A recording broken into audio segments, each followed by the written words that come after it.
네, 내부 혼란 계속되고 있는 국민의힘이 비대위원 6명을 인선하면서 어제 2차 비대위를 공식 출범시켰습니다. 그러나 이준석 대표가 추가로 낸 가처분 신청에 대한 법원 판단이 비대위 순항의 최대 변수가 될 전망이죠. 국민의힘 새 비대위에 합류한 김병민 비대위원 전화로 연결돼 있습니다. 안녕하세요. 예, 안녕하세요. 오랜만입니다. 예, 오랜만입니다. 비대위원이 벌써 두 번째입니다. 네. 예. 당이 굉장히 어려운 상황에 놓여져 있고요. 2020년 총선 참패 이후로 당시 김종인 비상대책위원으로 한 1년 정도 활동을 했는데. 그렇죠. 네, 이번에 다시 비상대책위원으로 또 활동을 하게 돼서 마음이 매우 무겁습니다. 예. 비대위 구성을 서둘러 완료했는데 이게 가처분 신청 법원 심문이 예정이 돼 있었거든요. 그래서 예. 그때까지는 기다리지 않을까 그런 언론의 전망이 나왔었는데 그러지 않았습니다. 이유가 있을까요? 가처분 신청의 시간들을 다 구할 때까지 그냥 비상대책위원을 구성하지 않고 지내기에는 국민의힘 현재 있는 지도부에서 해야 될 일들이 꽤 많이 산적해 있는 걸로 알고 있습니다. 특히 지금 현재 상황에서는 권성동 원내대표가 사의를 표명했기 때문에 신임 원내대표를 서둘러 선출하는 일이 무엇보다 급선무로 알고 있고요. 지금 정기국회 한복판에 있는 상황에서 원내 사령탑이 집권 여당이 부재한 상황이 매우 힘든 시기일 겁니다. 이게 지금 현재 정진석 비상대책위원장 혼자 원내대표 선출에 관한 공고를 할 수가 없기 때문에 아마 이 비대위원 인선 이후 정상적인 비대위 활동을 통해서 당이 좀 꼭 필요하게 해나가야 될 일들을 하나둘씩 담는 일이 우선됐기 때문에 아마 비대위원 인선을 좀 서두른 것이 아닌가 생각합니다. 비대위 구성에 관해서는 어떻게 생각하십니까? 언론에서는 친윤 비대위라는 그런 단어가 등장을 다시 했는데 이게 예. 좀 신경이 쓰이시나요? 일단은 집권당이기 때문에 당과 대통령 또 정부가 원팀으로 각자의 역할에 최선을 다하고 시너지 효과를 내는 것이 저는 중요하다고 생각을 합니다. 그래서 이제 대통령의 국정 철학을 잘 이해하고 호흡을 맞출 수 있는 인사들이 당의 역할하는 것이 문제되지는 않는다고 생각을 하고요. 하지만 과거 이제 수직적 당천 관계에서 드러난 폐해들을 떠올리면서 염려하는 경우들도 있지 않나 이런 생각을 합니다만은 그 또한 역시 기우라고 생각을 하거든요. 우리가 이제 물잔에 이 물이 한 반 정도 남아있을 때 물이 반이나 남았네라고 생각하는 분들이 있는가 하면 물이 반도 남지 않았다고 얘기하는 서로 바라보는 시각에 따라 조금씩 다르지 않겠습니까? 어제 선임된 비대위원 분들을 보면 김상훈 의원, 김행위원, 김종석 위원 이런 분들 같은 경우에는 윤석열 대통령과 특별한 인연관계, 친윤이다 이렇게 부르기가 좀 어려운 분들이지 않을까 싶고요. 전주의 의원 같은 경우도 지난 대통령 선거를 복귀해보면 당내 경선이 다 끝나고 나서 본선의 대변인으로 합류한 케이스이기 때문에 그 이전에 특별한 인연이 있지도 않았습니다. 그러니까 지금 현재 집권당이 된 국민의힘의 상황이기 때문에 대통령과 호흡을 맞출 수 있는 인사들이 당의 역할하고 있는 상황이다 정도로 규정하는 것이 어떨까 합니다. 근데 뭔가 좀 꺼려지는 게 있으니까 주기환 전 대검 수사관도 이게 사의를 바로 발표해서 아까 말씀하신 전주회 의원이랑 이렇게 자리를 바꾼 게 아닌가 그런 생각이 들거든요. 주기환 수사관 같은 경우야 누가 뭐래도 대통령과 인연 관계들이 있겠죠. 하지만 그런 인연 관계보다는 지난 지방선거에 국민의힘으로선 어려운 호남 지역에 출마해서 의미 있는 성적표를 거둔 결과물들이 있지 않습니까? 현장에서 활동하고 있는 인사가 조금 국민의힘에 아무래도 통합적 차원에서 활동하는 것이 어떨까라는 생각을 가졌던 것 같은데요.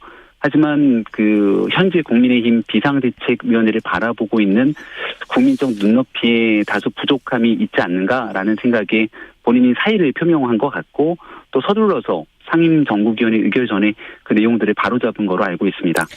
이준석 전 대표는 뒤에 독점관이 있는 것 같다 이런 이야기를 했는데 기관총을 들고 누군가가 가서 싸워라. 전쟁해라. 이렇게 지금 독점관이라는 게 전쟁을 독려한다는 이야기잖아요. 예. 이준석 전 대표의 이제 글과 말에 하나하나 다 대응하는 부분들은 현재 비상대책위원회가 안정적으로 당을 끌고 가기 위한 비상시국에서 조금 적절치 않다 이런 생각이 듭니다. 다만 이제 한 영화를 빗대서 얘기를 한 것 같은데요. 예. 이게 이제 영화에 나오는 뭐 전쟁적인 상황들 이런 내용들을 표현하는 부분들을 지금 현재 당내 상황이 빗대는 것은 뭐 저는 적절치 않다고 생각합니다. 지금은 전쟁 상황이 아니다. 당 내에서 이준석 전 당대표와 지금 근데 상황 자체가 법원 판결을 기다려야 되고 판단을 기다려야 되고 가처분 신문이 28일로 연기됐는데 그때 어떻게 또 예상을 하시는지도 궁금하고 본안 소송까지 제기를 했기 때문에 예. 이게 상황이 나중에 또 만약에 법원에서 이게 뭔가 문제가 있다라고 하면 이거 어떻게 되는 거죠?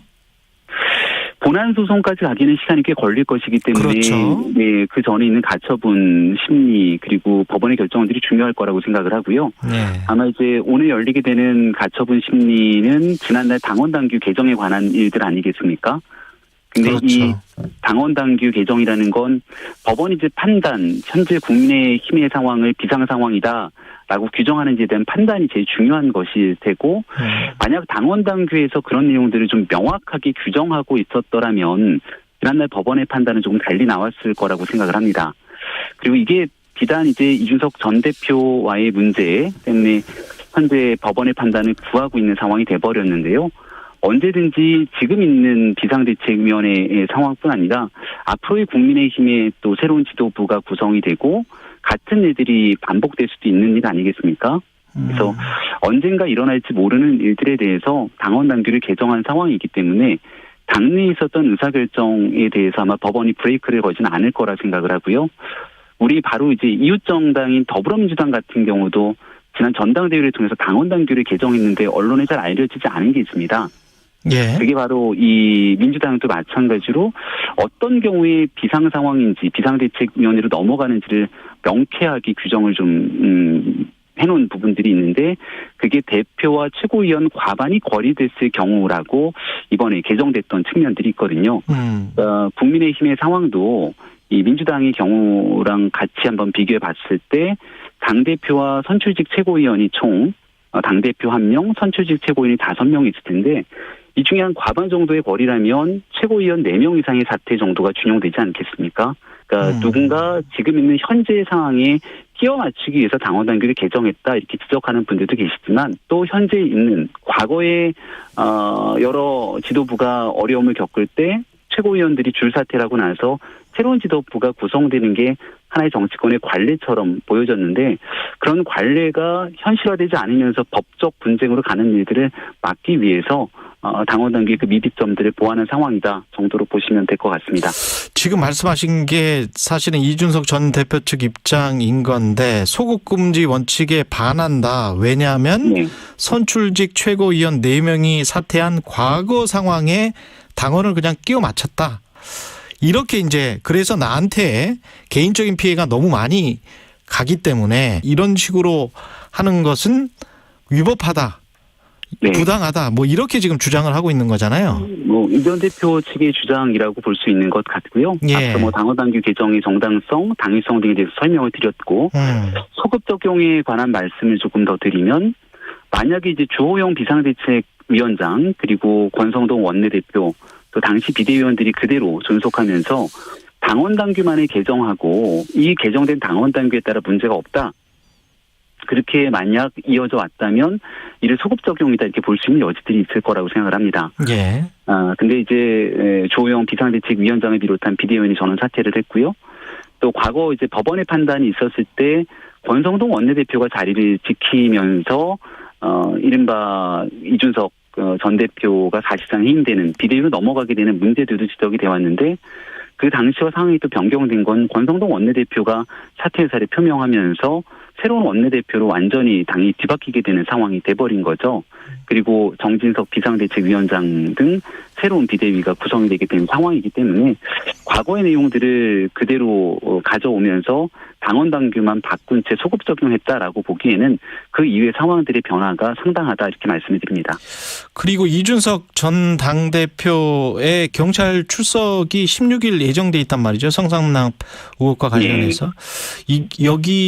이거가 어떤 뭐 결과가 나오면 당 중앙윤리위에 뭐 어떤 심의 결정에 어떤 영향을 미칠까요? 어떻게 보세요? 글쎄요, 윤리위원회의 독자적인 판단과 결정에 대해서 다른 사람들이 예측하고 또 당에 있는 지도부가 거기에 대해서 말을 못하는 건 적절치 않다고 생각을 합니다.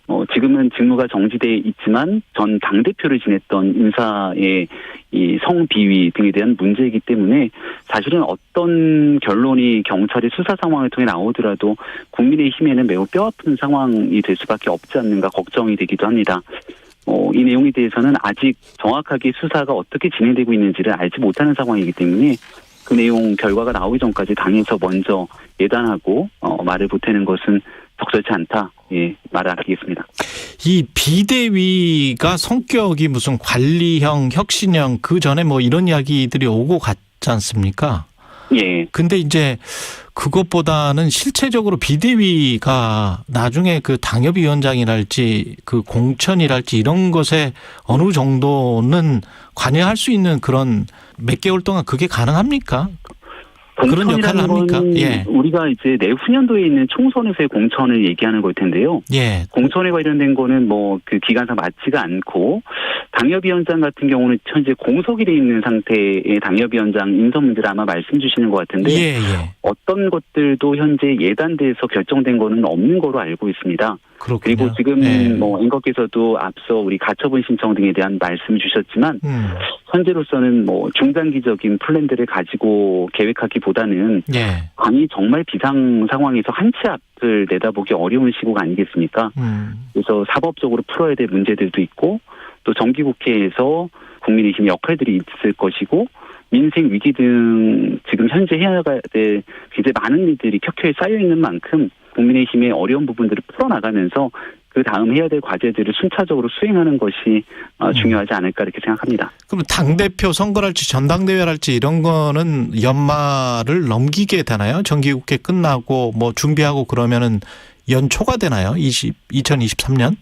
이제 오늘 첫 번째 비상대책위원회를 열게 되거든요. 예. 아직 서로 상견례조차 하지 않은 단계이기 때문에 만나서 이야기를 좀 나눠봐야 될 것 같은데 물리적인 시간상으로 전당대회 공고를 내고 준비하고 하는데 최소한 2달 정도가 걸린다는 건 국민께 알려진 상식일 겁니다. 그렇죠. 그래서 바로 전당대회가 치러지기는 매우 어려움이 있어 보이기 때문에 그럼 한동안 몇 개월 동안은 비대위원장이 당대표의 역할을 하게 되는 거고 비대위원은 최고위원이라고 보면 되겠습니다. 그리고 마지막으로 한 가지만 더. 지금 이재명 민주당 당대표 제3자 뇌물 혐의로 경찰이 그 1년 전에는 이게 불송치 결정을 내렸다가 스스로 뒤집었단 말이죠. 맞습니다. 어떻게 보십니까? 국민의힘에서는? 1년 전에 경찰의 수사 결과가 나왔을 때 그 내용이 좀 미비하기 때문에 그리고 수사가 불충분하기 때문에 보완 수사를 요청했던 것 아니겠습니까? 그 내용이 이제 윤석열 정부의 검찰에서 보완 수사를 요청한 것이 아니라 문재인 정부의 검찰에서 당시 집권당의 대통령 후보기도 했던 이재명 전 지사를 향해 이재명 대표를 향한 보완 수사를 요청했던 것이겠죠. 그러니까 이 성남FC 사건뿐 아니라 이재명 대표를 향해서 제기되고 있는 숱한 의혹들은 이미 지난날 민주당 대통령 후보 경선 등을 통해서 당내에서 제기된 의혹들도 상당합니다. 여기에 관련된 현재 수사의 결과들이 속속 나오게 되는 일부의 상황들을 두고 정치 탄압인 것처럼 규정하게 되는 내용들 매우 안타깝다고 생각을 하고요. 제기되고 있는 많은 의혹들에 대해서 떳떳하다면 지금 있는 수사 상황들에 대해서 면밀하게 조사에 응하고 국민 앞에 제기된 의혹들을 명쾌하게 해명할 필요가 있다고 생각합니다. 김병민 국민의힘 비대위원이었습니다. 고맙습니다. 네, 고맙습니다. 공정